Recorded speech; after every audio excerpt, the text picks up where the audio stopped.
Assalamualaikum dan salam sejahtera. Anda sedang menyaksikan Niaga AWANI bersama saya Rozman. Seperti biasa kami akan membawakan pelbagai perkembangan terkini niaga ekonomi termasuk juga dengan sektor kewangan dan juga pasar bersama ahli panel jemputan untuk anda fahami bagaimanakah impak pada rakyat dan juga ekonomi. Dan kita akan mulakan dengan topik OPR di mana OPR kekal dan kita lihat bagaimanakah impaknya kepada ekonomi. Seperti biasa kami bawakan tetamu kita yang setiap minggu, setiap hari Jumaat bersama kami iaitu Imran Yassin Mat Yusof merupakan Ketua MIDF Research. Saya nak ucapkan terima kasih Imran kerana sudi meluangkan masa bersama kami untuk hari terakhir minggu ini.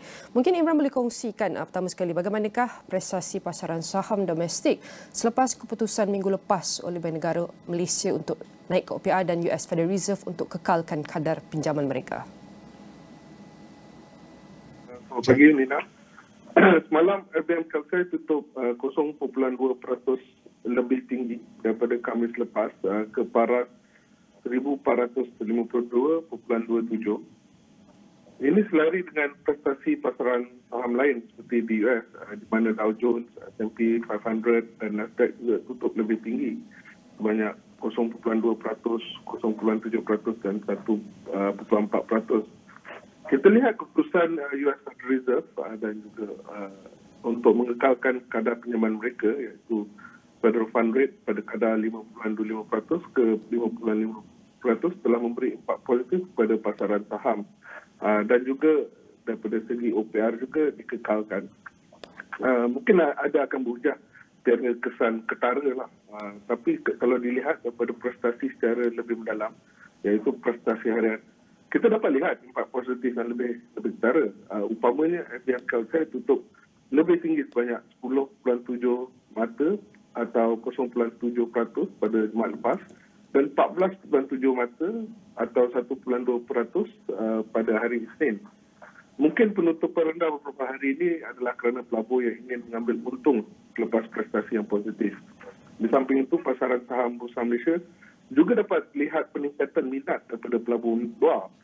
Semenjak Jumaat lepas, aliran masuk daripada pelabur luar adalah sebanyak 815.9 juta ringgit. Jadi apabila cakap menarik minat pelabur ni, mana sektor yang iaitu menjadi galakan tarikan kepada pelabur ini dan apakah faktor yang mendorong minat mereka? Sektor utility masih mendapat minat pelabur di mana indeks Bursa Malaysia Utilities naik banyak 6.1%. Kemudian sektor healthcare di mana indeks Bursa Malaysia Healthcare naik banyak 5.1%. Ini untuk kadar minggu lah. Dan teknologi pula naik 2%. Ini tiga sektor yang tertinggi dari segi peningkatan. Jadi kita boleh rumuskan minat pelabur pada sektor-sektor tersebut lah. Jadi tadi utilities, healthcare dan teknologi. Jadi setiap sektor mempunyai dorongan-dorongan yang berbeza. Minat pada sektor utility adalah disebabkan potensi yang datang daripada di mana ia dinampakkan NETA ini sebagai pembangkit utama pada sektor ini. Manakala sektor healthcare adalah dari segi teknikal kerana harga yang rendah. Kebanyakan pelabur telah menjual kaunter-kaunter sarung tangan umpamanya. Dan di sini kita dapat lihat mungkin harga itu terlampau rendah dan atraktif lah untuk investor. Dan dari segi sektor teknologi pula adalah lebih daripada kepada harga rendah dan jangkaan bahawa sektor ini mungkin akan lihat pemilihan.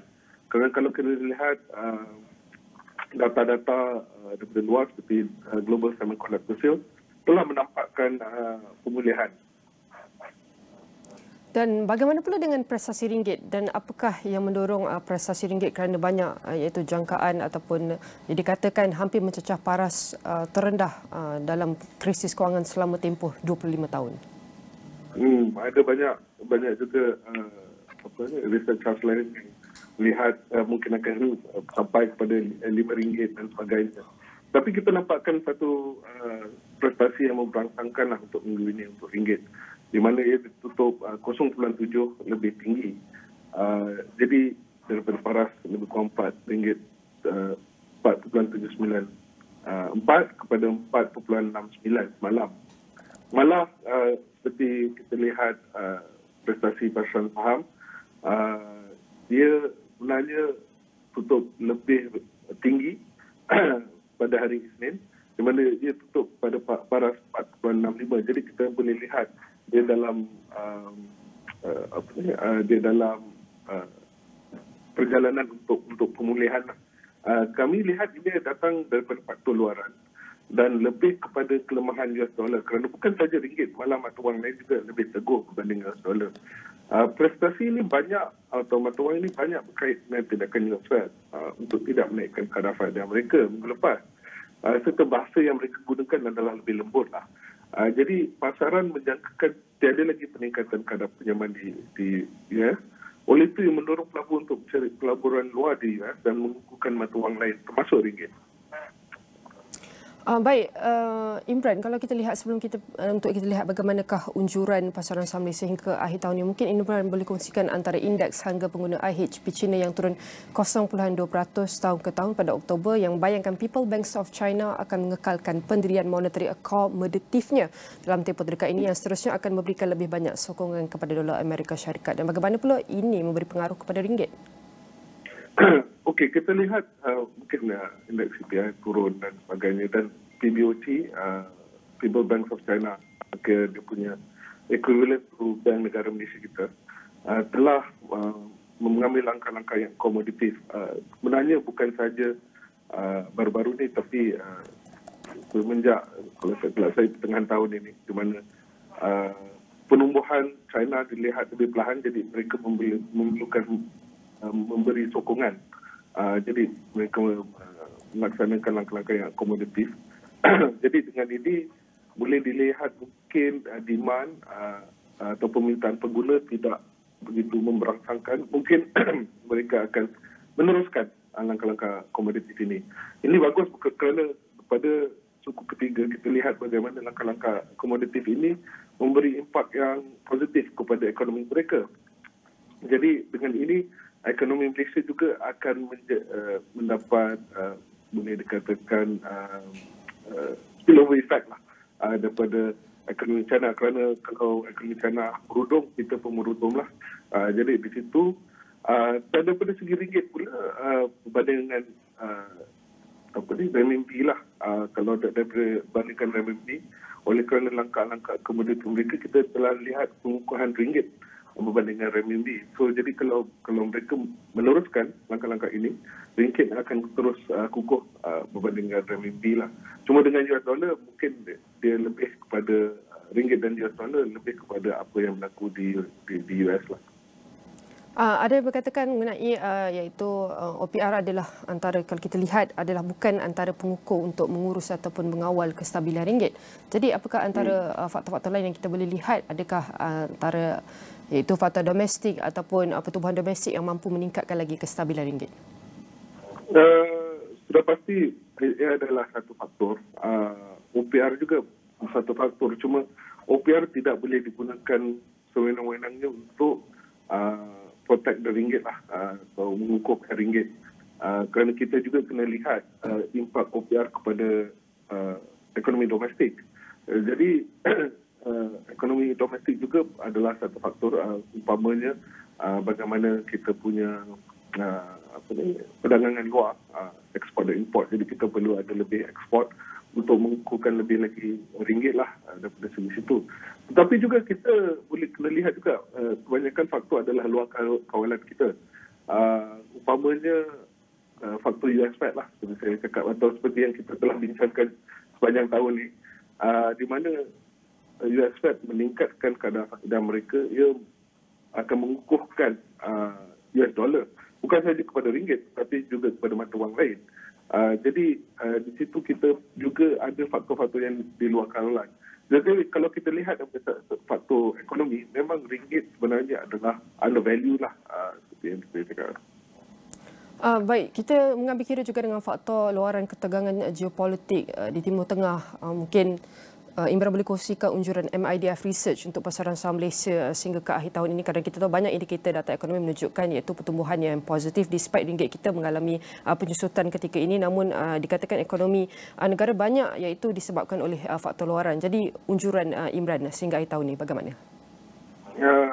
Kami daripada segi geopolitik, kami menjangkakan ketegangan di Timur Tengah itu akan lebih contain di Timur Tengah lah. InsyaAllah dia tidak akan menjadi satu konflik yang lebih mendalam. Jadi dengan ini kami mengunjurkan LCI akan terus pulih disebabkan oleh tindakan US Fed dan jangkaan pasaran yang US Fed tidak akan menaikkan kadar faedah mereka. Ini akan menaikkan sentimen. Jadi LCI kami jangka akan tutup pada paras 1,540 pada akhir tahun ini. Dan kita jangka sentimen positif ini akan berterusan hingga akhir tahun. Di samping itu, aliran masuk daripada pelabuhan luar akan memberi galakan lebih kepada pasaran saham Malaysia. Baik, itu adalah antara faktor yang perlu kita teliti dan juga kalau Imran, kalau kita nak tambah apakah downside risk ataupun cabaran-cabaran yang bergerak ke hadapan yang harus kita perhatikan? Downside risk sudah pasti apa yang tengah berlaku di Timur Tengah lah. Kerana ini adalah satu konflik yang boleh orang kata knife edge lah. Kita sekarang ni tengah banyakkan kegusaran daripada segi apakah akan berlaku. Jika konflik ini spread kepada negara-negara lain, negara-negara lain mengambil tindakan untuk join konflik ini, di sini kita akan mendapat lebih wider konflik yang akan juga memberi impak pada ekonomi global. Dan daripada situ itu akan memberi impak kepada pasaran saham. Di samping itu juga downside risk yang mungkin dah semakin berkurangan adalah daripada US Fed sendiri, di mana US Fed mungkin tidak mengikut apa yang jangkaan daripada pasaran lah. Tapi downside risk yang terbesar sekarang ini adalah ketegangan geopolitik di Timur Tengah. Baik, mungkin akhir sekali Imran boleh kongsikan antara iaitu bagaimanakah prestasi ataupun analisis pasaran yang boleh kita lihat pada minggu depan? Pada minggu depan kita mengharapkan bahawa LCI akan continue to be proaktif.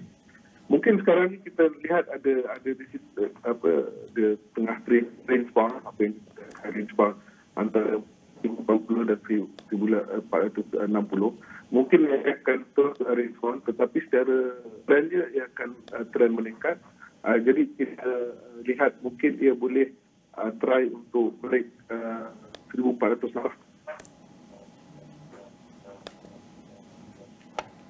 Baik Imran, sudah tentu itu adalah banyak perkongsian yang telah dibawakan oleh Imran sendiri mengenai analisis terkini pasaran saham dan juga mata wang Malaysia selepas keputusan OPR oleh Bank Negara Malaysia dan pengumuman US Federal Reserve.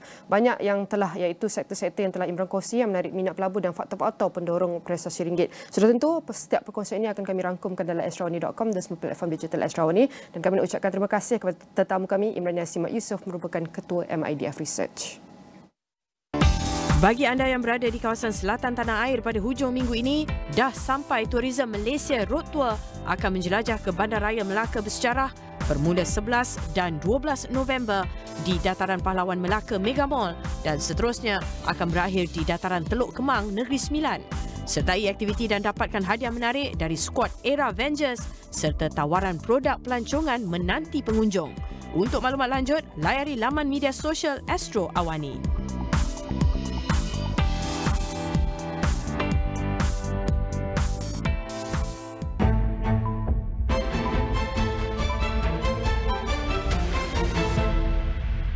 Drama bermula di sini. Ini adalah All Stars Gegar Berganza. Aksi yang tiada batasan. This is what the crowd's been waiting for. Just in imperious form. Keseraman. Right, recalibrating response model. Dan keterujaan. This is all connected. He's getting revenge for what our parents did to him. Hanya yang terbaik untuk keluarga anda. Astro baharu. Stream bila-bila masa di mana sahaja. 1 detik untuk mereka mengukir nama di atas gelanggang. Ketika bintang-bintang badminton berkumpul di Gwangju. Where did that come from? 1 peluang untuk mendefinisikan keagungan sukan saat mereka dahagakan kemenangan.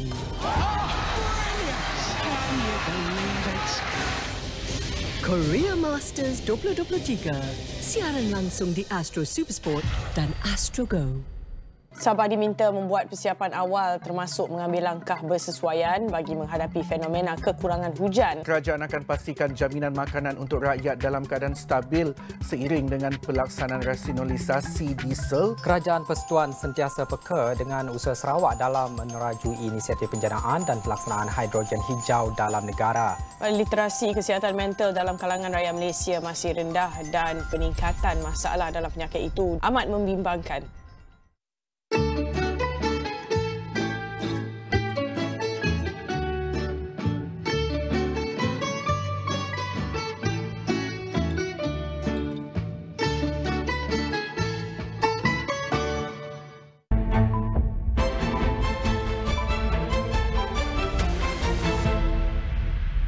Bertemu kembali, kita akan teruskan dengan data ataupun statistik terkini iaitu yang dikeluarkan oleh Jabatan Perangkat Malaysia mengenai perdagangan borong dan runcit untuk bulan September 2023.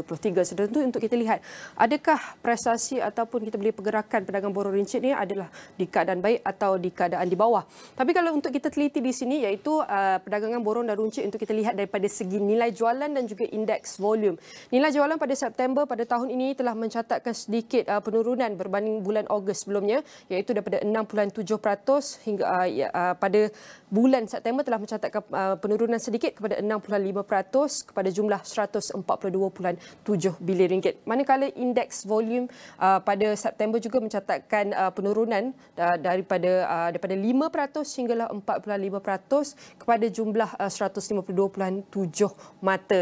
Dan untuk kita lihat antara sektor yang terbahagi di bawah nilai jualan dan indeks volume mengenai perdagangan borong dan runcit, kita akan mulakan dengan perdagangan borong, iaitu untuk kita lihat prestasi bulan ke bulan daripada Ogos sehinggalah September. Untuk kita lihat perdagangan borong mulakan dengan nilai jualan iaitu mencatatkan peningkatan pada bulan September hampir mencecah 7% kepada nilai 64.2 bilion ringgit. Manakala indeks volume juga adalah mengalami peningkatan daripada Ogos hinggalah September tahun ini kepada 69%, hampir mencecah juga 7%. Dan untuk perdagangan runcit, kalau kita dapat saksikan daripada nilai jualan iaitu mengalami sedikit penurunan pada bulan September iaitu sebanyak 5.9% kepada 61.1 bilion ringgit, manakala September juga iaitu indeks volume mengalami sedikit penurunan daripada bulan Ogos yang telah mencatatkan kepada 5.9% pada September 2023. Manakala untuk sektor kenderaan motor, untuk kita teliti ini adalah antara sumbangan yang tertinggi untuk prestasi perdagangan borong dan runcit kita pada bulan September 2023 dengan nilai jualan mencatatkan sebanyak 17.5 bilion ringgit untuk bulan September, iaitu peningkatan sebanyak 7%, iaitu peningkatan ia masih naik namun ia sedikit rendah berbanding bulan Ogos bulan sebelumnya. Manakala indeks volume telah mencatatkan iaitu sedikit peningkatan kepada 7% untuk kenderaan bermotor indeks jualannya. Dan untuk kita teliti bagaimanakah indeks volume pelarasan musim bulanan, kita dapat saksikan ia masih dalam angka negatif pada Ogos, ia telah mencatatkan negatif 0.02%, manakala September ia meningkat sedikit namun dalam angka negatif kepada 0.5%. Seterusnya untuk kita lihat lebih mendalam bagaimanakah iaitu perdagangan borong dan runcit kita pada bulan September, untuk kita lihat lebih terperinci iaitu apakah subsektor dalam setiap iaitu sektor perdagangan borong, runcit dan juga kenderaan bermotor. Kalau anda lihat di sini iaitu antara yang tertinggi subsektor di bawah perdagangan borong yang telah mencatatkan peningkatan pada bulan September, yang tertinggi adalah lain-lain pengkhususan jualan borong iaitu sebanyak 8.6%. Dan ini adalah antara yang tertinggi peningkatannya di bawah perdagangan borong. Seterusnya kalau kita beralih kepada perdagangan runcit, iaitu antara yang tertinggi peningkatan pada bulan September adalah iaitu kategori jualan runcit di kedai bukan pengkhususan yang telah mencatatkan sebanyak 8.9%, hampir mencecah 9% pada September 2023 yang direkodkan. Dan kita lihat pada kenderaan bermotor di sini terbagi kepada 3, dan antara yang kita boleh lihat ini adalah antara 2 dua kategori iaitu jualan komponen dan juga aksesori kenderaan bermotor yang mencatatkan iaitu peningkatan selama 2 digit iaitu sebanyak 17.2%. Sama juga dengan Ogos, namun ia lebih sedikit rendah berbanding Ogos. Dan kalau kita lihat pada penyelenggaraan dan pembaikan kenderaan bermotor di sini, kalau anda mahu lihat, ini adalah prestasi yang tinggi juga yang di mana ia telah mencatatkan sebanyak 2 digit iaitu pada bulan September sebanyak 18.6%. Masih 2 digit berbanding Ogos, namun Ogos adalah lebih tinggi. Dan ini adalah prestasi Borong dan Runcit yang dapat saya kongsikan setakat September 2023.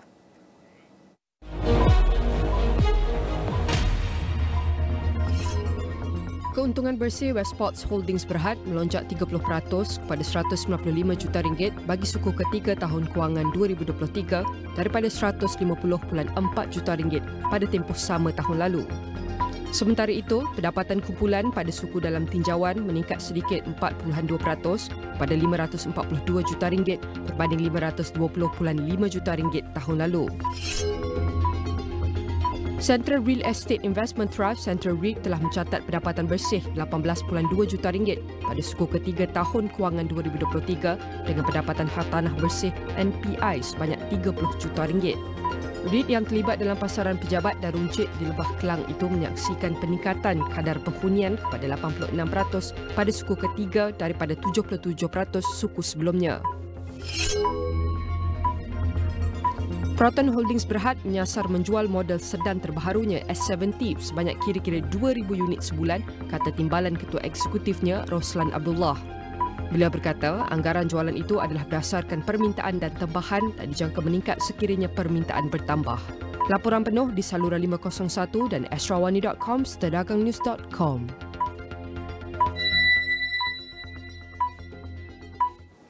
Kita masih meneruskan dengan data terkini oleh dosen untuk kita lihat bagaimanakah pencapaian sektor perkhidmatan yang dapat kita saksikan setakat bulan September tahun ini. Kalau boleh saya mulakan iaitu untuk sektor perkhidmatan suku tahun ketiga iaitu sektor perkhidmatan yang telah mencatatkan iaitu sebanyak hasil pada suku ketiga kepada RM584.0 bilion dan bilangan kerja adalah sebanyak 4.4 juta dan gaji upah sebanyak RM31.8 bilion. Dan ini adalah sektor perkhidmatan yang kita dapat saksikan daripada segi hasil bilangan pekerja, gaji dan upah untuk suku ketiga tahun 2022.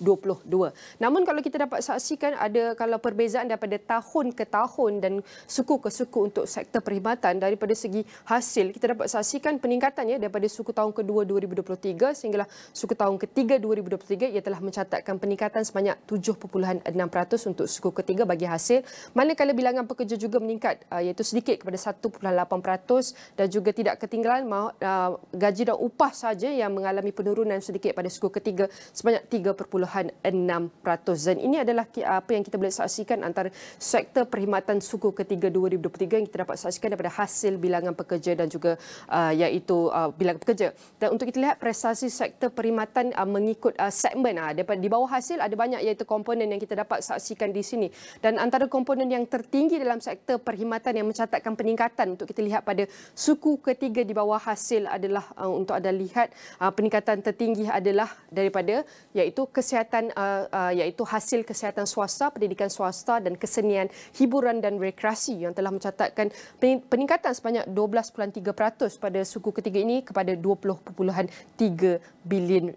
Namun kalau kita lihat daripada segi nilai jualan di bawah iaitu segmen hasil ini kita dapat saksikan nilai jualan nilai dia adalah lebih tinggi pada perdagangan Borong dan Runcit iaitu makanan dan minuman dan penginapan sebanyak RM446.6 bilion sebanyak iaitu 6.9% peningkatan untuk suku ketiga tahun ini. Seterusnya untuk kita lihat bagaimanakah prestasi sektor perkhidmatan mengikut segmen bilangan pekerja iaitu orang. Kalau anda teliti secara ringkas di sini untuk kita lihat iaitu jumlah yang tertinggi dapat kita saksikan sebanyak 2.9 juta di bawah perdagangan Borong dan Runcit, makanan dan minuman dan dan penginapan yang dicatatkan peningkatannya sebanyak 1.8% untuk suku tahun ketiga, dan diikuti juga dengan iaitu maklumat dan komunikasi dan pengangkutan dan penyimpanan juga yang telah mencatatkan iaitu peningkatan yang tertinggi untuk suku ketiga ini sebanyak 3.3% kepada jumlah 511,096, dan ini adalah segmen bilangan pekerja.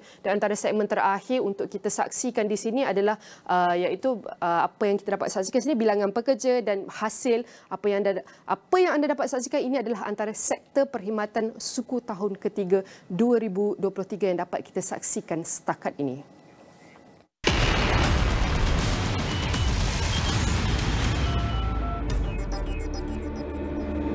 Baik, ini adalah antara perkembangan terkini yang baru sahaja kami terima, di mana pemberian tol percuma bersempena perayaan Deepavali akan bermula pada pukul 12.01 pagi 11 November 2023 sehingga 11.59 malam iaitu 12 November 2023. Dan menurut Kementerian Kerja Raya Datuk Seri Alexander Natalinggi, keputusan itu dicapai melalui mesyuarat jemaah menteri. Tambahnya, Kementerian Kerja Raya KKR melalui mesyuarat bersama-sama dengan syarikat konsensi juga telah bersetuju dengan pelaksanaan pemberian tol percuma. Pengecualian tol akan diberikan kepada semua jenis kelas kenderaan di semua plaza tol kecuali di plaza tol di sepadan negara iaitu Plaza Tol Bangunan Sultan Iskandar BSI dan Plaza Tol Tanjung Kupang Johor. Menurut kenyataan itu, lagi pemilihan tarikh itu juga bertujuan bagi mengelakkan penumpuan trafik pada hari perjalanan pulang ke kampung dan kembali semula ke bandar, serta dapat mengoptimumkan pengoperasian dan penyelarasan logistik tambahan seperti pengurusan kawalan trafik, sumber air tambahan, penyediaan tandas serta keperluan logistik lain yang melibatkan pihak ketiga di kawasan hentian sebelah dan kawasan rehat dan rawat R&R di sepanjang lebuh raya. Anggaran jumlah trafik dalam masa 2 hari tersebut adalah sebanyak 11.8 juta kenderaan.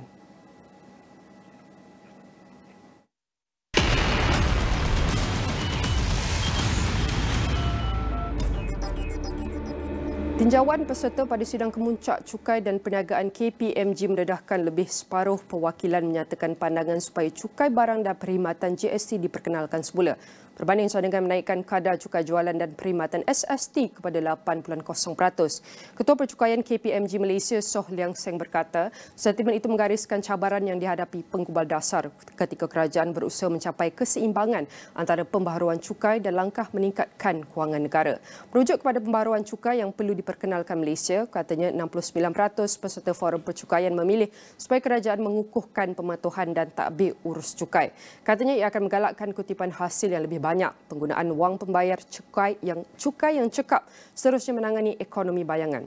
Ini diikuti dengan memanfaatkan dasar cukai melalui langkah memudahkan pentadbiran cukai dan mempromosikan lebih banyak dasar cukai dipacu elemen alam sekitar, sosial dan tadbir urus ESG untuk menarik pelaburan domestik dan asing ke dalam negara. 45% responden dan sejumlah 29% menyatakan hasrat untuk bergerak ke arah pematuhan syarikat selepas dengan konsep seperti kesedaran pendidikan dan perkhidmatan AES, program pendedahan sukarela khas SVDP dan rangka kerja tadbir urus korporat cukai TCGF.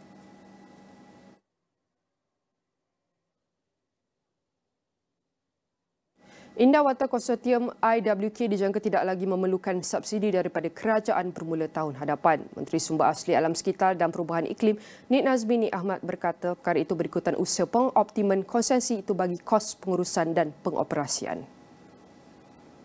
Selain itu katanya, IWK juga menjalankan perniagaan bukan terasnya sendiri seperti program sekular ekonomi, kita semula, biopepejal dan sewaan aset pembentungan kepada pihak ketiga.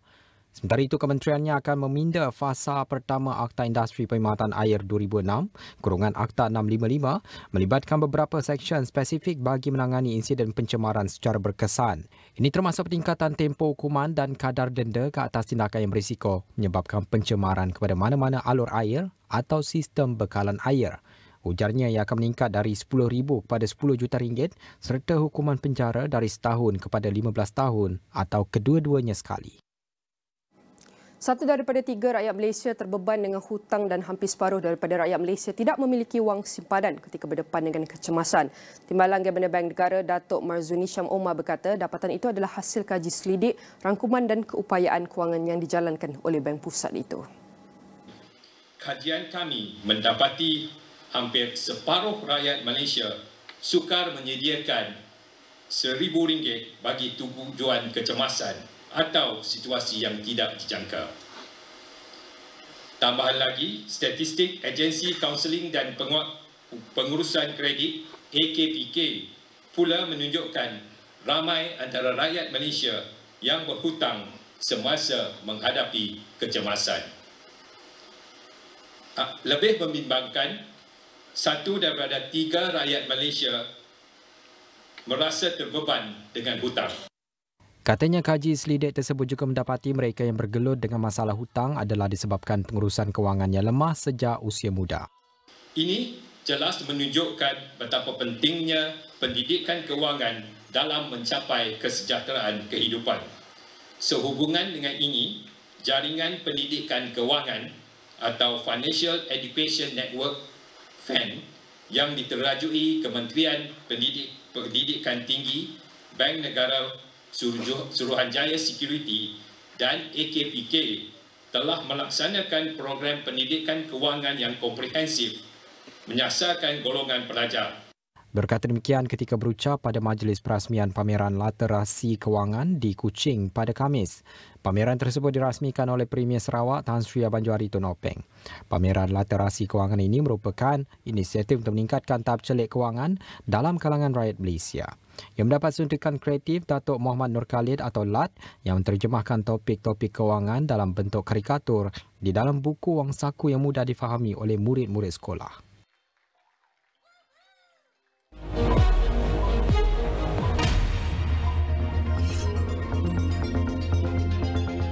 Pengeluaran getah asli meningkat 4.7% pada September 2023 kepada 32,773 tan metrik berbanding 31,309 tan metrik pada bulan sebelumnya, menurut Jabatan Perangkaan Malaysia (DOSM).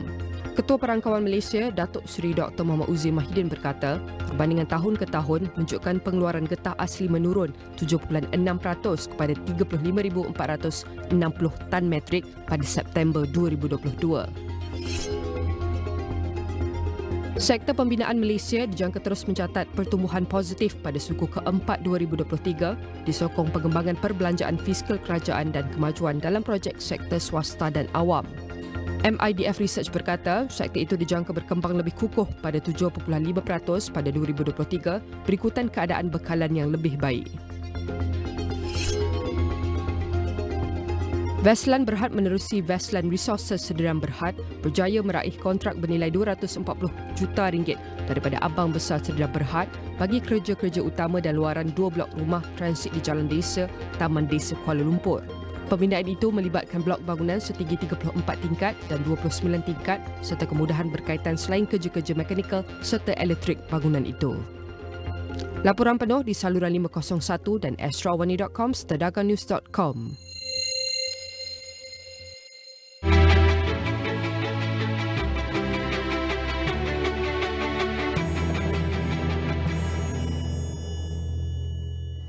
Berbekalkan resipi cili giling dan rempah warisan moyang Nur Faridah Sarif dari Pulau Pinang tekad menceburkan diri dalam dunia perniagaan 13 tahun lepas.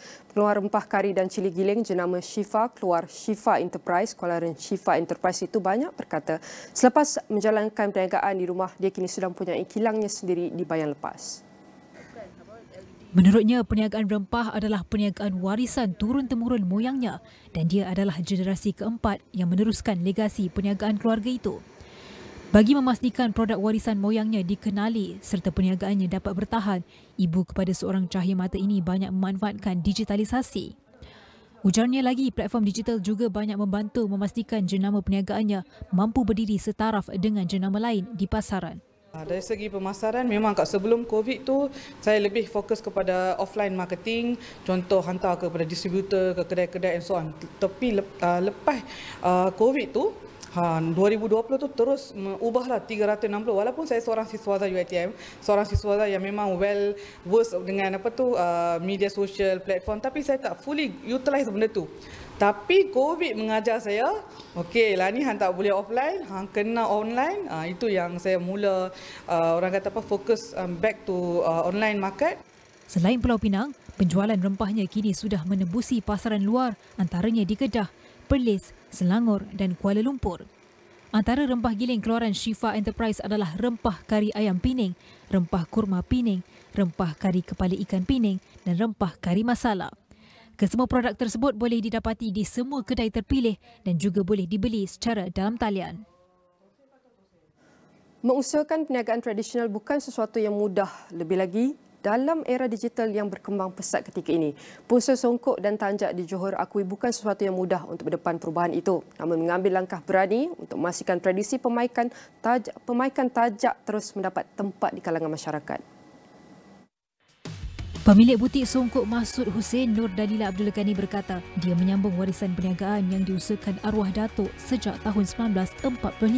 Namun pada awal pembabitaannya sekitar tahun 2002, perniagaan terbabil hanya tertumpu kepada pembuatan songkok. Bagaimanapun sejurus pemakaian tanjak menjadi trend generasi milenial, dia mula menceburi pasaran produk tersebut. Tanjak lately ni kan memang banyak permintaan. Nak lagi selepas dia sebelum mat kilau, selepas mat kilau pun ada. Sebab mat kilau pun dah ada trend tu. Masa PKP tu dah start tau tanjak tu. Jadi macam kita nampak tanjak ni ada permintaan. Jadi kita pun belajar dan buat tanjak. Maknanya standing lah dengan mengikut peredaran zaman kan. Selain pada songkok, kita pun ada tanjak. Macam tu. Usahawan wanita ini menginovasikan songkok dan tanjaknya dengan corak yang lebih moden serta unik bagi menyuntik nafas baharu buat legasi perniagaan tersebut. Antara sentuhan baru itu melibatkan penciptaan songkok dan tanjak berwarna serba hitam selain berpatenkan batik serta bercorakkan jalur gemilang. Menurut Dalila, pengolahan dari segi material dan rekaan terhadap kedua-dua produk itu mampu menambah daya tarikannya di mata pengguna. Di samping itu, usahanya dalam mengadaptasikan perniagaan terhadap trend semasa turut meliputi penggunaan platform digital dalam memasarkan produk. Kita guna platform Facebook, IG, TikTok. Daripada situlah yang kita post, ada konten everyday lah. Kita akan update kita kat mana, lepas tu produk yang kita jual. Jadi daripada situ yang mana pengguna-pengguna media sosial yang tegar kan, dia akan follow kita. Jadi daripada Brunei order, lepas tu daripada yang duduk dekat overseas kan pun ada order. Singapore especially kan dekat kan, dia akan turun ke Muar untuk datang beli sendiri barang tu. Biasa kalau nak post ke agak mahal kan. Menerusi media berkenaan, hasil tangan usahawan wanita itu bukan sahaja mampu menarik perhatian pelanggan, malah pernah mendapat tempahan songkok bersempena istiadat kemahkotaan Sultan Johor, Sultan Ibrahim Sultan Iskandar pada Mac 2015 yang lalu. Sebut saja minyak atar dari Timur Tengah, ramai yang membayangkan ianya pewangi yang digunakan sewaktu solat atau digunakan oleh jemaah masjid sahaja. Bahkan sebahagian masyarakat tidak suka dengan bau minyak atar atau pewangi dari tanah Arab atas alasan hanya terlalu keras serta botolnya yang kurang menarik. Namun kini segalanya berubah selepas melalui proses penjenamaan dan pembotolan menarik serta melalui pengiklanan di platform media sosial. Kini pewangi dari Timur Tengah itu semakin diminati oleh pengguna pelbagai lapisan umur dan profesion. Muhammad Atik berkata, pewangi yang ditawarkan merupakan pewangi import dari Timur Tengah seperti dari Dubai, Yaman dan Arab Saudi. Al-Katiri Arabic Oud mengimport lebih 80% pewangi dari Timur Tengah dan menjadikan premisnya di Kubang Keren sebagai ruang pameran pewanginya. Apabila trend dah kembali berubah kepada trend pembelian di atas talian, kami lebih menekankan pembelian secara online dan kami lebih memasarkan produk kami di online platform seperti di Facebook, IG dan juga di TikTok. Jadi untuk masa sekarang dengan kami mengikut arus permodernan yang sekarang ni dah makin pesat, semua orang membeli, kebanyakan orang membeli di atas talian, kami juga lebih tekankan daripada sudut pembelian secara di atas talian, iaitu melalui TikTok sendiri. Sebab itulah kami sekarang ni lebih memasarkan branding kami di online platform iaitu di TikTok. Kami juga buat live secara online selama 2 jam setiap hari. Dan memang setiap hari insya-Allah alhamdulillah kami mempunyai pelanggan-pelanggan yang tersendiri. Okey, kami akan live dalam sehari selama 2 kali dan sekali paling minimum kami akan live selama 2 jam. Dan alhamdulillah setakat yang kami dah buat live ni, alhamdulillah kami mendapat sambutan yang amat memberangsangkan. Katanya kandungan yang dimuat naik bagi mempromosikan pewangi Al-Katiri Arabic Oud di laman sosial turut mengikut rentak dan trend terkini supaya mampu menarik penonton. Untuk konten dalam di TikTok especially lah, kami lebih tekankan cara pemakaian perfume yang betul, apa perfume yang sesuai untuk dipakai, contohnya untuk indoor ataupun outdoor, dan untuk mungkin perfume untuk dipakai ke pejabat ataupun mungkin siapa yang bekerja di site-site pembinaan, apa perfume yang sesuai. Kami akan lebih kepada kami educate kami punya customer, kami punya incoming customer dan regular customer kami untuk lebih kepada cara pemakaian yang tepat, pemilihan perfume yang sesuai dengan badan mereka. Kami juga sentiasa memeriksa graf-graf jualan di online platform kami, iaitu di atas talian, untuk bagi meningkatkan bagaimana cara untuk meningkatkan jualan kami setiap hari daripada yang baik kepada yang lebih baik, dan juga kami juga membayar pempengaruh iaitu influencer untuk lebih mempromosikan brand kami sendiri, dan juga kami juga ada membayar servis perkhidmatan iklan di online platform iaitu di Facebook, di Instagram dan juga di TikTok itu sendiri. Kami juga sentiasa memuat naik konten-konten terbaru yang mana mungkin konten tersebut dapat menarik minat pelanggan untuk membeli di atas talian, dan juga dapat meyakinkan pelanggan kami untuk lebih senang berurusan di atas talian. Pewangi yang berasaskan pati minyak atar dan kayu gahar itu telah melalui proses penyelidikan dan pemprosesan dengan teknologi sehinggakan harumannya memikat dan mempesona. Okey, untuk perfume yang kami tawarkan, paling rendah yang kami ada adalah serendah RM25 sahaja. Dan akan ada mengikut kualiti perfume dah, dan yang paling mahal pun hanyalah RM150 sahaja. Kami lebih fokus kepada jualan di atas talian, disebabkan apabila kami fokus kepada jualan atas talian, kami dapat customer, dapat pelanggan daripada seluruh Malaysia maupun luar Malaysia pun ada. Tambahnya, pewangi dari tanah Timur Tengah ini semuanya bebas alkohol dan boleh dibawa untuk solat dengan ketahanan bau lebih 8 jam. Selain pelanggan dari karya masjid seluruh negara, pihaknya juga turut menerima tempahan pelanggan dari luar negara, antaranya dari Brunei, Singapura dan Thailand.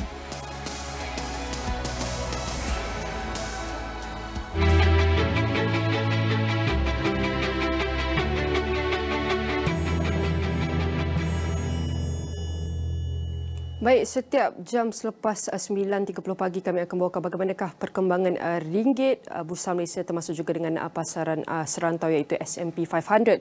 Dan untuk kita teliti bagaimanakah prestasi ringgit setakat jam pagi sebelum kita mulakannya, kita akan kongsikan antara pergerakan ringgit semalam iaitu terus ditutup rendah berbanding dolar Amerika Syarikat.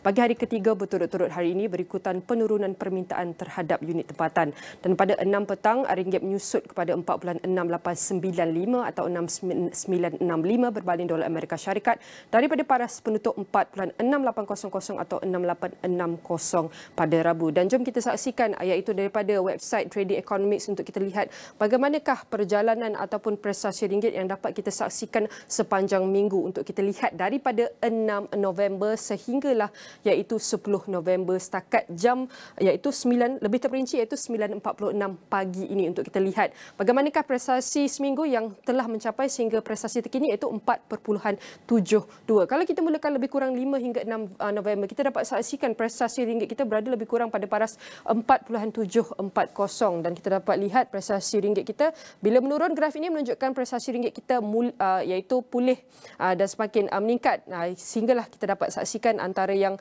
paling baik prestasi ringgit kita dalam waktu seminggu ini berada pada paras iaitu 4.6323. Namun Namun apabila masuk sahaja lebih kurang kalau kita dapat saksikan masuk saja iaitu 7 sehinggalah 10 November pada kali ini untuk kita dapat saksikan prestasi ringgit kita mula menyusut ya daripada paras iaitu 4.640 sehinggalah ia mencapai tahap terkini kepada 4.72.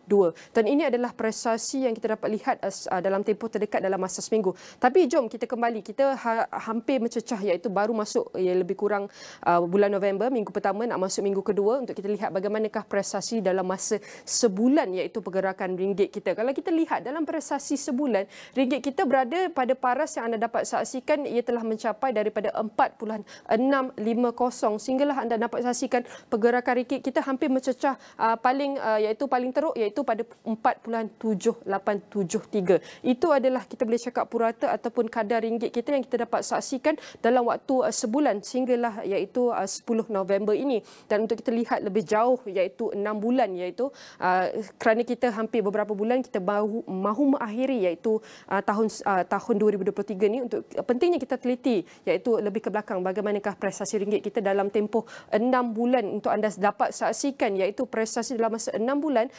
Ringgit kita berada lebih kurang pada paras ini adalah antara paras terendah dalam masa 6 bulan. Anda dapat saksikan ia berada pada paras 4.4992. Namun kita dapat saksikan dalam masa 6 bulan sehinggalah November ini kita dapat saksikan ringgit kita terus menyusut. Apabila anda dapat lihat pergerakan ringgit kita walaupun naik turun tapi ia menunjukkan trend peningkatan. Apabila graf ini menunjukkan peningkatan bermakna ringgit kita sedang merudum iaitu sehinggalah mencapai pada tahap terkini iaitu setakat jam pagi ini pada 4.72. Okey, ini adalah prestasi ringgit yang kita dapat saksikan setakat jam 10 iaitu 10 November ini. Dan kita akan beralih pula bagaimanakah FBM KLCI kita di mana Bursa Malaysia ditutup rendah untuk hari ketiga berturut-turut menjejaki prestasi lemah di bursa serantau susulan sentimen berhati-hati menjelang keputusan dasar monetary reserve Persekutuan Fed atau Amerika Syarikat lewat hari semalam.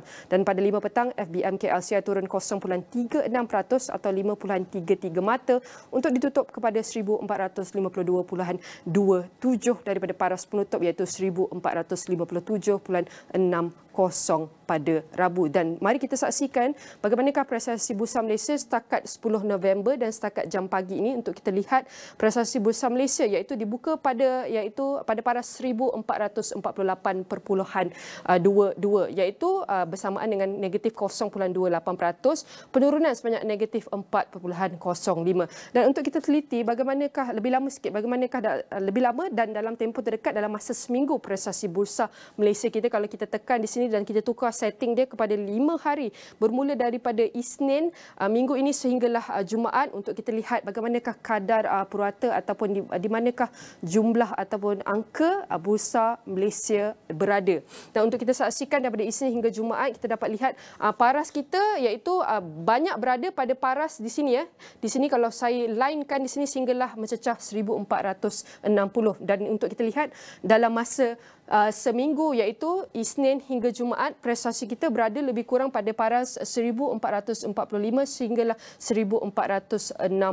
Namun kalau dalam masa seminggu untuk kita lihat prestasi kita iaitu berada pada tahap positif Isnin hingga Rabu, namun masuk Khamis kita dapat lihat prestasi bursa kita turun sedikit sehinggalah ia mencapai iaitu hingga prestasi terkini pada 1448.29, penurunan sebanyak negatif 3.98. Okey, izinkan saya berbahasa Inggeris untuk saya kongsikan bagaimanakah iaitu prestasi pasaran US untuk kita lihat setakat jam pagi ini. US stocks closed lower on Thursday, snapping the longest winning streaks for the Nasdaq and S&P 500 in 2 years, as Treasury yields climb after a disappointing auction of 30-year bonds of comments from Federal Reserve Chair Jerome Powell. Powell said central bank officials are not confident interest rates are high enough to tame inflation and may not get much more help from improvements in the supply of goods, services and labour.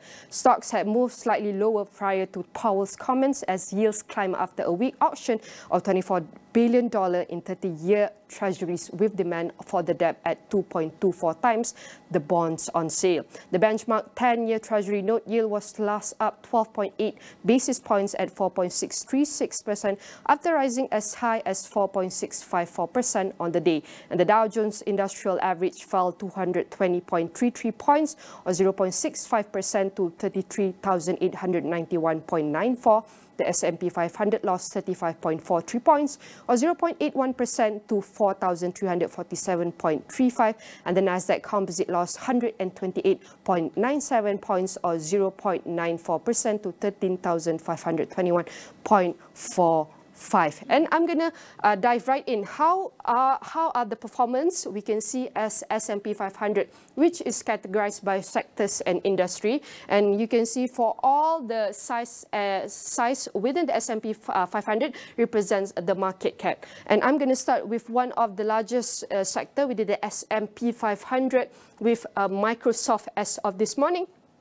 You can see the technology sector in this market cap. We can see Microsoft is one of the largest holder market cap within the technology sector, but as of this morning, it's down by negative 0.69%. And the latest update on Microsoft was Microsoft beating Wall Street estimates for fiscal first quarter results in all segments, with its cloud computing and PC businesses growing as customers anticipate using its artificial intelligence offerings. Its offerings who also was mostly ahead of analyst targets. And Microsoft, which has heavily backed and collaborate with OpenAI, has yet to roll out most of the products based on its work with the ChatGPT creator, but enthusiasm among corporate technology buyers for features like the ability to summarize heaps of email into a few bullet points or speedily complete lines of computer code helped the company's revenue rise 13% to $56.5 billion in the quarter ended September 30th.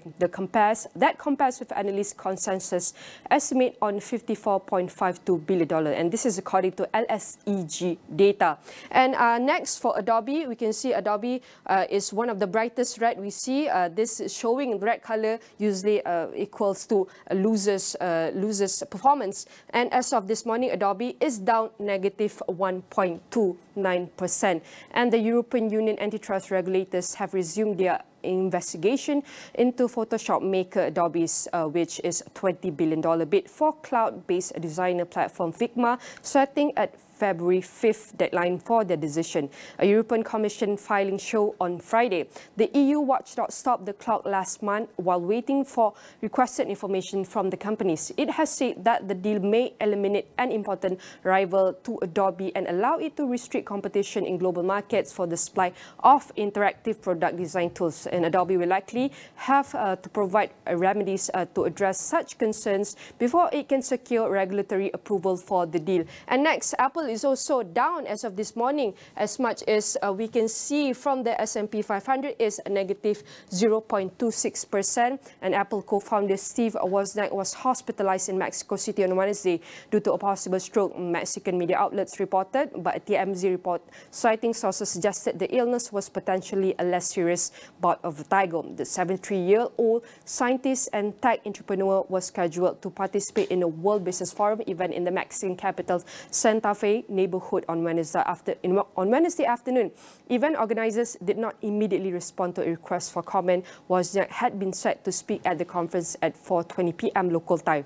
Reuters could not immediately confirm the reports that Wozniak has been hospitalized. U.S. media outlet TMZ, citing sources with direct knowledge, reported that Wozniak finished his speech but then told his wife he was feeling strange. She reportedly insisted he go to the hospital. The TMZ report said Wozniak may have suffered vertigo. In the 1970s, Wozniak founded the fledgling Apple computer company along with his more famous business partner Steve Jobs, the acclaimed investor and longtime Apple CEO who died in the 2011. And next, we will focus on the semiconductors industry. Semiconductors, we can see among all its peers within the semiconductors sectors, we can see Nvidia is up by 0.81%. We we can see only NVIDIA is with the green C among others of its peer within the semiconductor industry. And NVIDIA plans to release new artificial intelligence chips aimed at the Chinese market less than a month after US officials tightened the rules on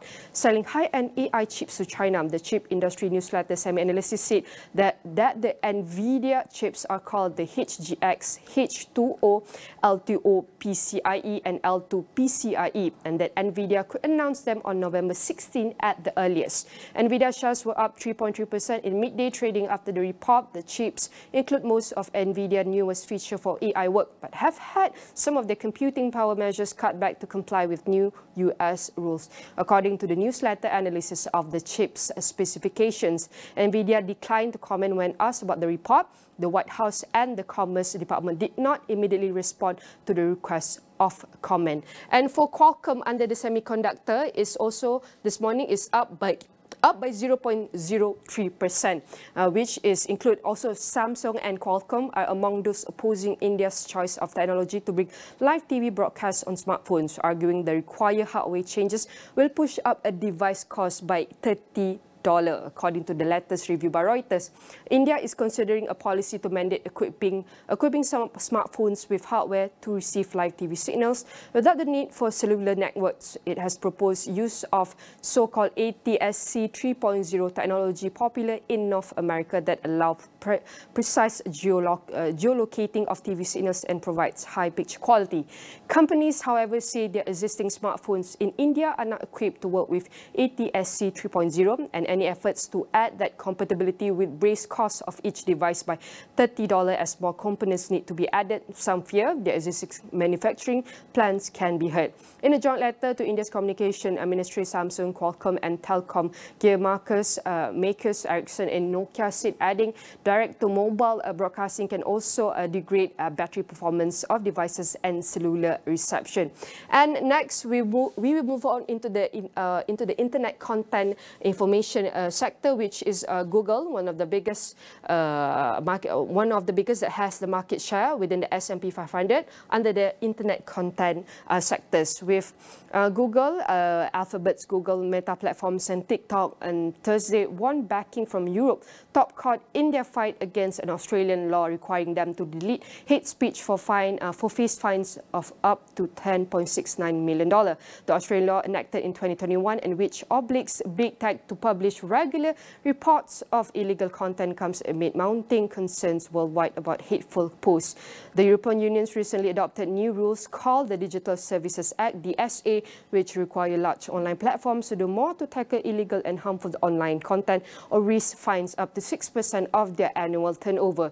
Google, Meta and TikTok challenged the Australian law in an Australian court, saying that it is contrary to an EU rule which says online service providers are only subject to the rules of the country where they are established, while countries where they are provided a service must refrain from applying their laws. The three companies which have their European headquarters in Ireland say they should only be subject to Irish rule. The Australian court subsequently sought advice from the Court of Justice of the European Union, CJEU, which sided with the companies. And for Amazon, also is down by negative of 1.04%, has begun cutting jobs in its music division, the company said on Wednesday, confirming the latest of several rounds of layoffs over the past year that have affected more than 27,000 employees of the retail giant. And employees in Latin America, North America and Europe received notices that their job had been eliminated on Wednesday. According to people familiar with the matter, an Amazon spokesperson confirmed the layoff after being contacted by Reuters.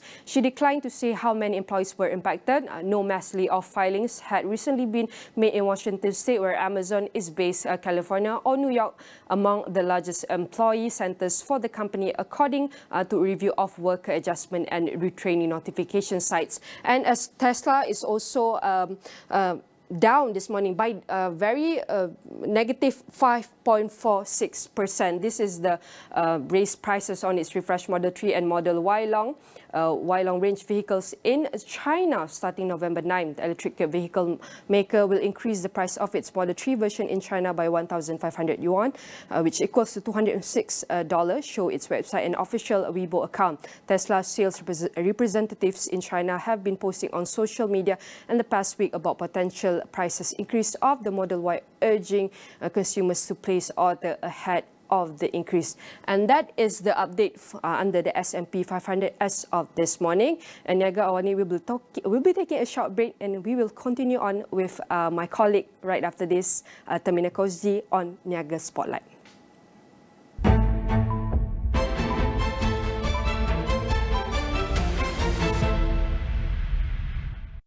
Pertemuan dua hati yang terluka. I suka spend time dengan you, Jamie. Selagi jantung I berdegup, I akan jaga you. Namun mereka masih dibayangi cinta pertama. Itu ke perempuan yang buat you gila bayang sangat tu? Sudah, jangan sentuh I. Sikap amarah membawa pada. Mira, minta maaf. Hati agak Mira. My famous ex-boyfriend, the Astro Ria dan Astro Go. Mereka hanya ada 90 saat untuk buat target misteri ketawa. Kasih! Yeah. Hey, what's up, guys? Target misteri perlu bertahan. Saya tak boleh tahan lagi. Juri, kau kenal tak aku siapa? Alantar, siapa suruh tak ketawa, Pia? Pening abah ni. Siapa yang akan mara ke separuh akhir? Tak tahulah. Gelar 90 saat di Astro Warna dan Astro Go. Di dalam setiap berita yang dibawa, konteks amat penting. Cara kita mendapat berita kian berubah. Melalui media sosial maupun saluran digital yang lain serta kaca TV. Kami sentiasa membawakan yang tergempar dan terkini. Ini perkembangan yang baru kami terima. Berteraskan acuan verifikasi yang diamalkan supaya setiap fakta adalah sahih.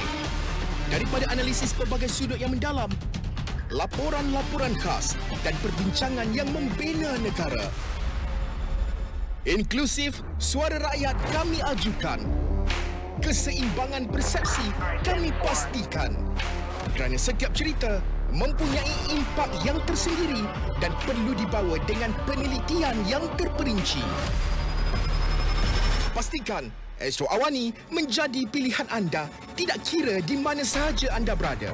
Saluran berita paling dipercayai di Malaysia.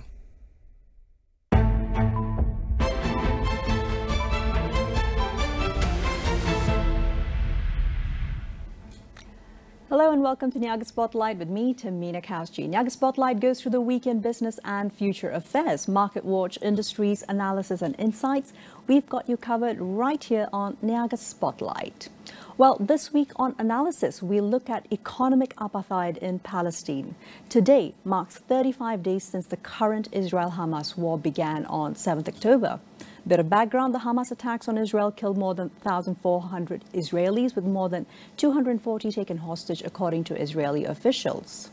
Meanwhile, the Gaza-based Ministry of Health states that an estimated 10,300 Palestinians, most of whom are women and including 4,300 children, have been killed so far by deadly Israeli air raids. On November 2nd, 7 UN Special Rapporteurs said they remain convinced that the Palestinian people are at grave risk of genocide, end quote. The disproportionate Palestinian civilian deaths, combined with the spiraling humanitarian crisis in Gaza, has rallied governments and international organizations globally to call for a ceasefire. Israel has roundly rejected these calls, with the latest daily 4-hour pause also being vehemently criticized. 70% of Gaza's 2.3 million population have already been displaced, together with constant fear and inhumane living conditions for almost 1.5 million people. More United Nations workers have been killed than in any comparable period in the UN's history. More journalists have been killed than in any conflict period since 1992, according to the Committee for Protection of Journalists. Critical shortages in Gaza currently include water, food and fuel. In fact, every basic for human survival. Meanwhile, production capacity is down by at least 30%, with agricultural losses of around $1.3 billion and counting. Wider economic implications could include the world economy being tipped into recession, with growing concerns about a global economic downturn.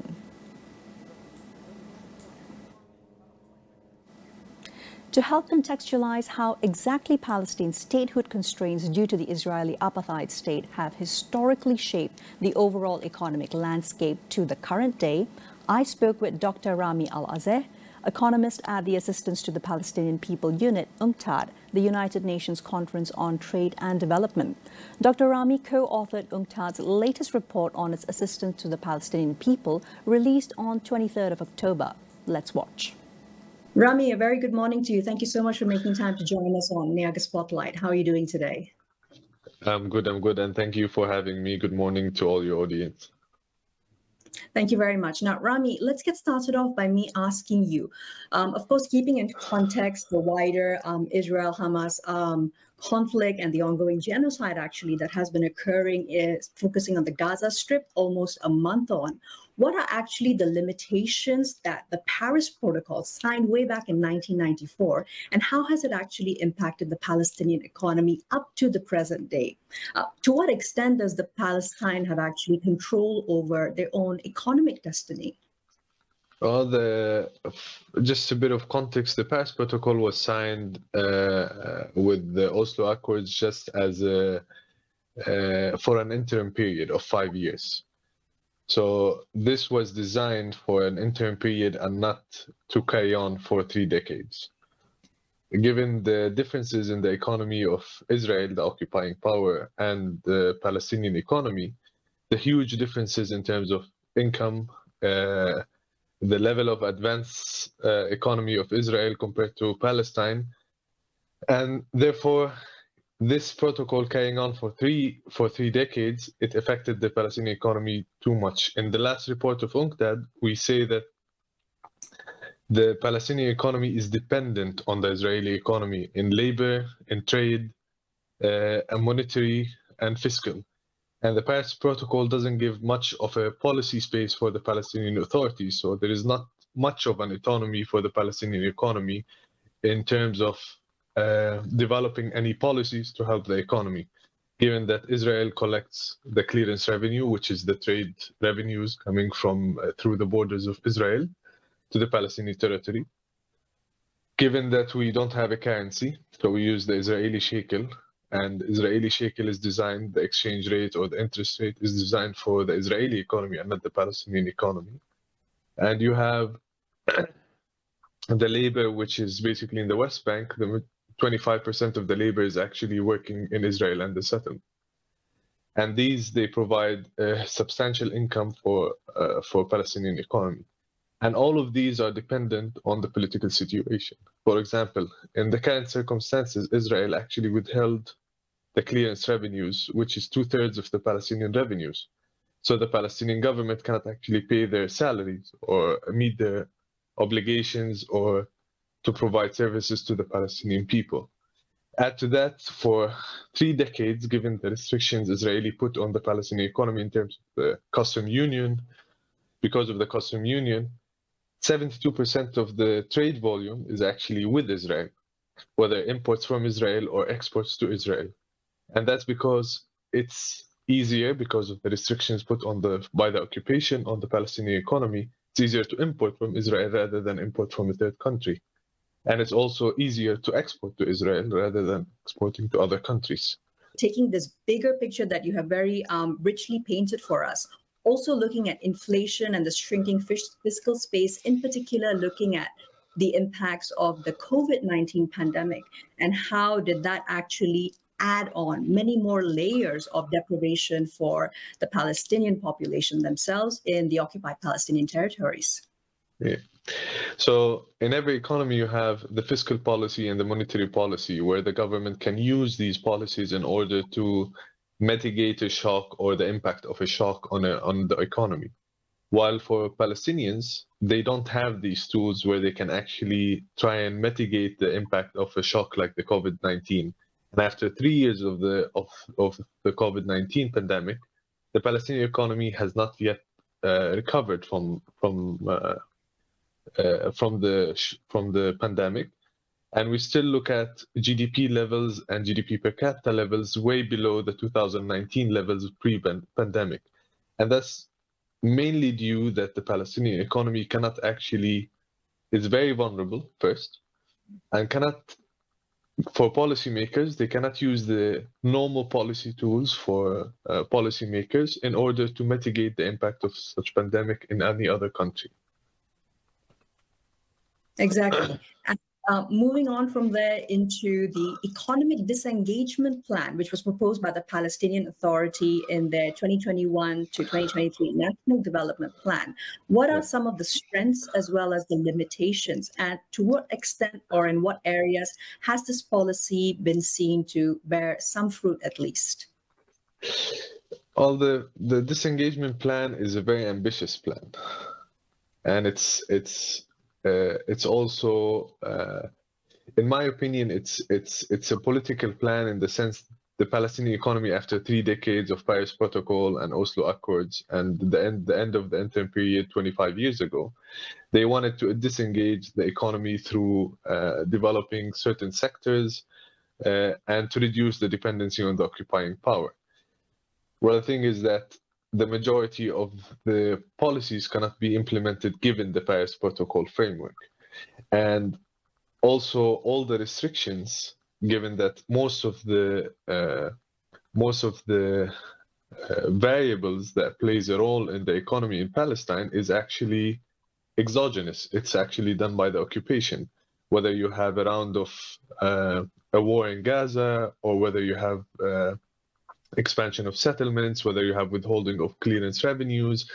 So even the fiscal space to implement such an ambitious plan is not there. If the Israelis or the occupying power basically at any point can cut 2/3 of the Palestinian revenues, add to that the decline in foreign aid, add to that the restrictions on trade, add to that the pandemic recovery, it's all multi-layered restrictions that cannot actually allow Palestinians, given that they don't have the policy space to achieve such disengagement plan that they put.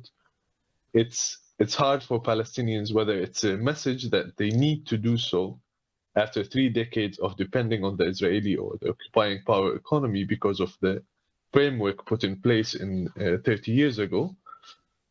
I think it's a very ambitious plan. But given the resources, given the policy space they have, it's a bit of an ambitious plan. Understood. Thank you, Rami. And from there, let's hone in a little deeper into what you'd mentioned briefly earlier, the aid trap. Now, research actually indicates that much of the funds destined for Palestine actually serve to bolster Israel. In fact, a 2015 study by economist Shira Hever for Australian NGO AidWatch, they actually found that at least 72% of international aid becomes subverted, used to purchase goods and services from Israeli companies and thus flowing out of the Palestinian economy, circulating instead in Israel. Is there a way to navigate this, especially considering everything that's been happening over the past month in Gaza? The aid trap is been there for decades now, and given the volume of dependency of trade, of labor, of monetary dependency also on Israel, there's no way that the Palestinians can get the aid and it won't be spent in the occupying in Israel. And it's simple because when you get aid and you want to buy goods and services, your biggest trading partner, it's 72% of your trade coming from Israel or to Israel. So given the current framework, whatever aid Palestinians get wouldn't stay in Palestine because it's used to buy goods and services, and the biggest partner you have is Israel. So moving forward, I think it's the Paris Protocol, which was an interim agreement for 5 years, needs revision. It needs to take into account the current realities of the Palestinian and Israeli economy. And it needs to happen within a bigger political framework of the two-state solution, where you have two countries with economic relations. But in the current circumstances, you have an occupation and you have an occupied territory. And given that, no matter what you get, and the aid is just like the morphine for the Palestinian economy, because given the occupation and its multi-layered restrictions, there is no way the Palestinian economy can achieve sustainable development. And the aid is just to maintain the status quo. So given this framework, there is no way that aid can actually just stay for Palestinians. And that's why moving forward, there should be a new agreement that can actually take into account the current realities, and for Palestinians to protect their economy in the sense that it also takes into account how to the productive base, their competitiveness, their state of the economy, and not only depending on the Israeli economy. Thank you for emphasizing that. And I wanted to ask you what kind of economic adaptations or innovations has UNCTAD perhaps noticed have been adopted by Palestinians in response to the blockades that have been ongoing? On Gaza? Yes, in particular. Well, UNCTAD has been calling for ending of the blockade and end of the occupation in line with the UN resolutions, in line with the UN Security Council, in line with the international community resolutions on this. Now, for Gaza, for your audience, Gaza is, for 16 years, it has been an open-air prison for 2.2 million Palestinians. And for that, it's basically the food supplies, medical supplies, fuel, everything was actually decided how to enter by Israel. And for 16 years, basically, for a lot of people in Gaza, Gaza in 16 years had the worst economic performance in the world, highest unemployment in the world. We're talking about 45%, and that's the people who remained in the labor force. And after that, you have people who dropped out because they couldn't find jobs. And for these people, it's 16 years of de-development. For these people, it's 16 years of lost 16 years in terms of human capital accumulation. For these people, it's actually loss of hope. When you talk about the head of a household with 6 dependents, when you talk, they don't find a job, it's basically increasing poverty enormously when the head of the household cannot find a job, given the dependency rate in Gaza. And I think since the beginning, UNCTAD from 2012 said that Gaza it will be an unlivable place in 2020. We reiterated that in 2015. We had a General Assembly report in 2020 to see the cost of the blockade and the military operations on Gaza, and it was 16 billion over the period 2007 to 2019. 16 billion, and people in Gaza would have been like the GDP per capita would have been 105% higher than what it was in 2019. So all in all, UNCTAD's policy has always been ending the restrictions, ending the blockade on Gaza. Because without that, the people in Gaza has been under blockade for 16 years. And without that, they cannot actually develop. They cannot actually get jobs. They cannot actually have any innovation, because even the simplest materials are not allowed in Gaza, given the dual use list imposed by the occupation on Gaza. So you cannot import a lot of materials for agriculture, you cannot fertilizers, you cannot import pipes, you cannot import construction material, and that's why in our report we called it a vicious circle of destruction and insufficient reconstruction. Gaza needs decades of development, billions of dollars, if not tens of billions of dollars, to be invested in Gaza and its infrastructure. Palestinians need to have access to their natural resources off the shore of Gaza, the gas and oil. And that's why we keep saying that there is a lot of potential, but you have to allow it by ending the blockade, by allowing Palestinians to get to their natural resources, and by the international community to stay the course until Palestinians are sufficient, because apart from ending the occupation, there is no development in Gaza or the occupied Palestinian territory.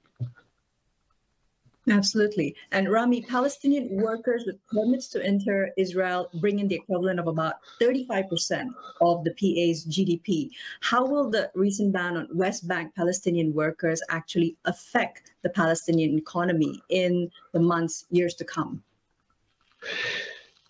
This is why in our report we keep saying that the labor in Israel, it's actually volatile.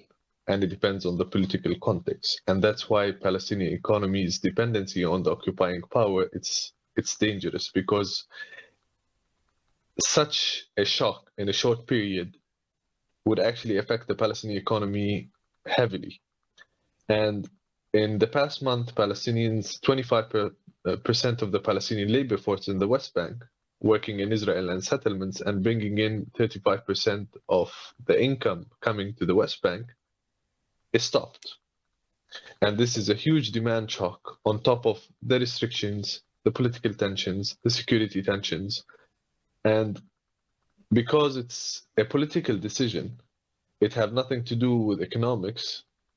That's what makes the Palestinian economy very vulnerable, because it depends on Israel of 35 to 40% of its income coming from the Palestinian labor there.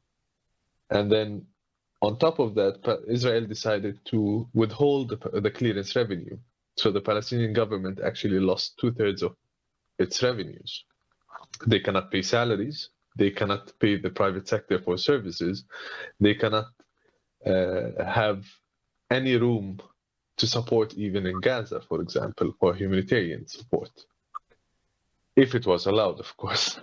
But all in all, you can see that things in Palestine, they combined. And that's why we keep calling these measures a multi-layered restrictions or control system, because you have different aspects of the Palestinian economy sieged by the occupying power through their restrictions, through their policies, like not allowing Palestinian labor to go in, not transferring the Palestinian revenues, rightful revenues, to the Palestinian government, blocking Gaza, settler violence, expansion of settlements, checkpoints, trade, non-tariff barriers. So all in all, if you look at the Palestinian economy, it's basically sieged by Paris Protocol. It is sieged by the Israeli policies, and this is basically not allowing the Palestinian economy to be able to mitigate the impact of any shock, whether it was COVID, whether it was, for example, the shock of not having the income coming from Palestinian labor, because there is no substitute for the Palestinian economy. Clearly. Rami, and one last area I would like to ask you about. To what extent have or could the Palestinian diaspora contribute to the economy of the occupied Palestinian territories, and what are some of the challenges that have already been observed with this, as far as it concerns funds flowing in from the diaspora? Well, Palestinian diaspora, they help a lot in the Palestinian economy in terms of remittances. Now, when it comes to investment, it's like any other place. You like investing in a place like Palestine, there's a much higher risk in terms of return, because whatever you can invest in might be wiped out, might be restricted, might be taken away. So in that sense, the diaspora can help a lot when things are more stable in terms of investment in the infrastructure, and in terms of diversifying the economy, in terms of helping the Palestinians have access to international markets in a better way. But for the time being, I think the majority of the help coming from the Palestinian diaspora is coming through remittances, which help the Palestinian economy. But given that it's not actually for the majority of households, and there's a shock after shock, it just can reduce the impact of some of the shocks. But all in all, it's the time will come for Palestinian diaspora to be able to invest, to be able to hopefully come back, and to be able to help the Palestinian economy have access to international markets, have better trading partners outside. And this is where the Palestinian diaspora can play a much bigger role than just remittances coming from abroad to Palestinians inside. Thank you. Thank you very much for your time as well as your insights. Thank you. That was Rami Alaze, economist with Assistance to the Palestinian People Unit at United Nations Conference on Trade and Development, UNCTAD. I also spoke with His Excellency Walid Abu Ali, Ambassador State of Palestine to Malaysia, about what exactly Malaysia can do closer to home to improve the humanitarian and economic conditions for Palestinian refugees already living with us in our communities around Malaysia. Here's his exclusive statement. Let's watch. Your Excellency, thank you so much for joining us during these extremely trying times. With close to 800 or so registered Palestinian refugees in Malaysia, Your Excellency, thoughts on how they can be uplifted to become economic drivers to help shape a possible future for Palestinian people in the meanwhile? Well, let me make it clear to our citizens and to all Malaysians. Since Malaysia is not member of the Rome Treaty and Malaysia is not a host country for refugees, refugees in Malaysia are considered transiting via the Malaysian territories. So they are here temporarily. Unfortunately, with this, all refugees are not eligible for healthcare and are not eligible for education. Our Palestinian community in Malaysia, those who are registered in UNHCR, unable to work and unable, they have no income because originally they were refugees as a result of the Nakba, the Palestinian catastrophe in 1948. They were refugees in Iraq and Syria. And when the war broke through in Iraq and Syria, and some of them, little number from Gaza, they ended up in Malaysia benefiting out of entering Malaysia on the issue of visa on arrival because they were not accepted in any other country. So they ended up in Malaysia here. And as Palestinians, they are a very special and exceptional treatment by the Malaysians, the people and the government. So while they are here in Malaysia, if they can be considered for exceptionally to be given an opportunity to work, that will help the economy, their economy, and the countries, the host country's economy. If we can, through the appropriate, institutions, through immigration, through the Home Affairs Ministry, if we can facilitate and coordinate together to make their life much easier, that will be highly appreciated. Because many of them, they have families back in Iraq or Syria, or even families in Gaza or in the West Bank in Palestine. Whatever we can help them to improve their income, that will help their families as well back home in Palestine or wherever they are. Thank you so much, Your Excellency, for highlighting the possibilities of equitable solutions, at least for the Palestinian refugees who are currently residing in Malaysia. The ongoing Israel-Hamas war is not an unavoidable tragedy. It is an organized 75-year-long strategic genocide with firm roots in increasing measures of economic apartheid. What it requires is an immediate and permanent ceasefire with a two-state solution for any hope of peace and sustainable development for the Palestinian people and state. This must also be upheld by a comprehensive military embargo on Israel to hold it accountable for genocide, apartheid and other crimes against humanity, as was done for apartheid in South Africa. Well, that's all we have time for today. This has been Niaga Spotlight with me, Tehmina Kaoosji. We'll see you next Friday with more business analysis and insights. Here's to a productive week ahead.